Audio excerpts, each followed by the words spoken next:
Welcome to The Explainer. Today we're going to connect two pretty incredible stories. We've got the tragic exile of a brilliant physicist on one side, and on the other, humanity's absolutely epic quest to build a star, right here on Earth. It's really a story about division and the search for an undivided whole. So when we first unlocked the power of the atom in the mid-20th century, it was like humanity came to this massive fork in the road. One path was fission, splitting heavy atoms apart. That's a power that could tear worlds apart, and we saw that with the atomic bomb. But the other path was fusion, which is all about joining light atoms together.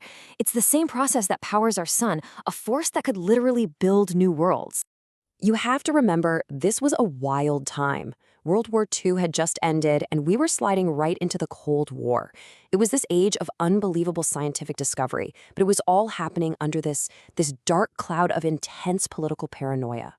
And that whole atmosphere of conflict and discovery, well, it didn't just shape politics, it completely changed the lives of the scientists who were at the very heart of it all.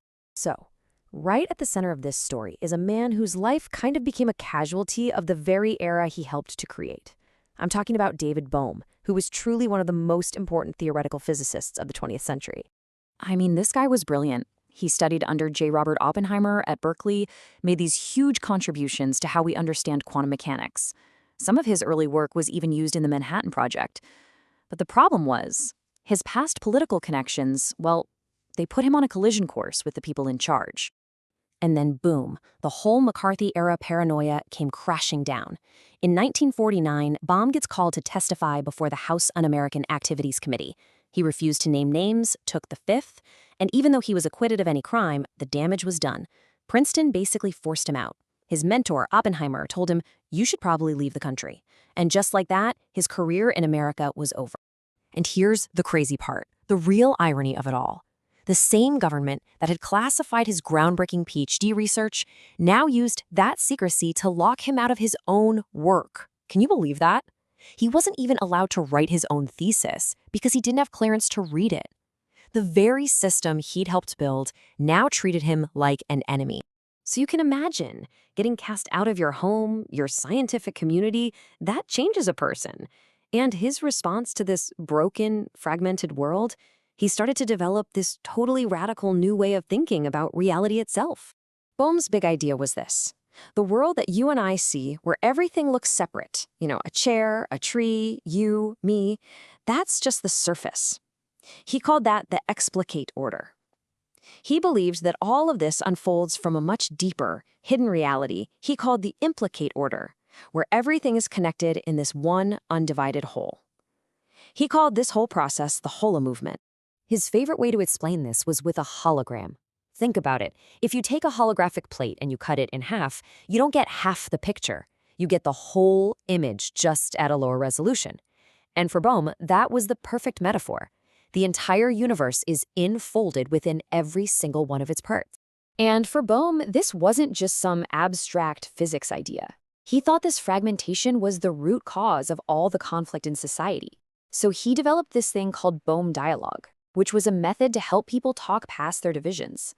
The whole point wasn't to win an argument, but to just suspend your judgment and try to create some shared meaning, to heal the fractures in how we all think. Okay, so let's shift gears now. Let's turn from one man's search for wholeness to this massive, collective project that was born out of that exact same atomic era. And in its own way, it's also a search for unity, the quest for fusion power. So, like we touched on before, fusion is the total opposite of fission. Instead of splitting big atoms apart, it's all about squishing light ones, like hydrogen, together. It is, at its core, a process of creation, not separation. And it releases these incredible amounts of clean energy. It's literally how the stars shine. But, the catch is, it's really, really hard to do. To make it work, you basically have to build a star here on Earth. That means you've got to heat a gas up to hundreds of millions of degrees until it becomes a plasma. Then you have to use these insanely powerful magnetic fields or lasers to hold that plasma in place and squeeze it until the atoms finally fuse. Okay, this chart looks super technical, I know, but it tells an amazing story of human progress. To get fusion to work, you have to hit this magic combination of density, temperature, and time. Think of it like trying to climb a mountain that no one's ever climbed before. Every single dot on this chart is another experiment, another step up that mountain, from projects like JET or NIF. And as you can see, we're getting closer and closer to the summit. And what's so amazing about this quest is how fundamentally different it is from the divided, secretive world that kicked David Bohm out. I mean, the sheer difficulty of this challenge has forced us into a new way of doing science, one that's built on cooperation, not suspicion. Just look at the contrast here. On one hand, you've got the Manhattan Project, top secret, nationalistic, driven by war and division. And on the other, you've got modern fusion projects like ITER in France, which is pretty much the exact opposite.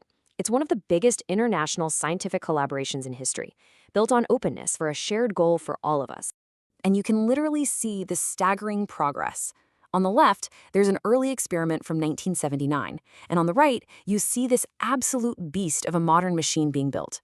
We've gone from these room-sized experiments to colossal machines that are just marvels of global engineering, each one a massive step towards taming the power of a star. And it's not just governments footing the bill anymore, and that's the other big shift. In the last decade, private investment has just exploded. We're talking more than $4 billion poured into private fusion startups just between 2015 and 2021. That surge of cash is speeding up innovation and creating this really exciting race to the finish line. And that's where we'll leave it. With this thought, you have David Bohm, a man exiled by a fragmented world who spent his whole life developing a theory of an undivided, interconnected universe. And today, humanity is trying to achieve the ultimate act of atomic unity, fusion. So perhaps the quest to build a star isn't just about unlimited energy. Perhaps it's also a test, a search for the very collaboration and wholeness that Bohm believed was the fundamental nature of reality all along.